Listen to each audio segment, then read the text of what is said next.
আসসালামু আলাইকুম ওয়া রাহমাতুল্লাহ। প্রিয় দর্শক, সম্প্রতি আমেরিকান গবেষণা সংস্থা নাসা মহাকাশ থেকে একটি ধ্বনি রেকর্ড করেছে। নাসা এর বিজ্ঞানীরা দাবি করছেন সেখানে হয়তো কোটি কোটি মানুষের সঙ্গীত গাওয়া বা জিকিরের মতো কোনো কিছু পাঠ করা হচ্ছে। কিন্তু এ সম্পর্কে 1400 বছর পূর্বে কোরআন কি বলেছে ও রাসূল সাল্লাল্লাহু আলাইহি সাল্লামই বা কি বলেছেন, কোরআন এ সম্পর্কে কি বলেছে তা আমরা জানবো। তবে তার আগে সেই রেকর্ডটি আপনাদের একটু শোনাতে চাই যে সেই ধ্বনিটি কিরকম ছিল।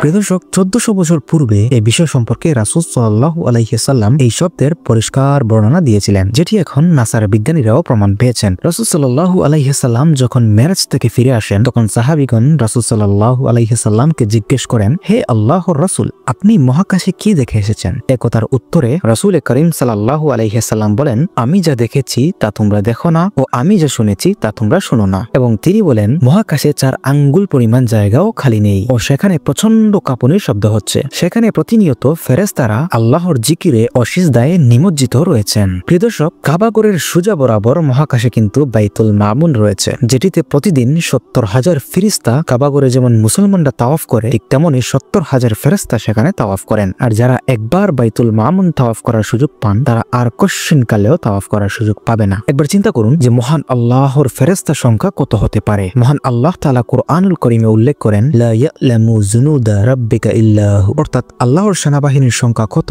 তা আল্লাহ ছাড়া কেউ জানে না। সুবহানাল্লাহ।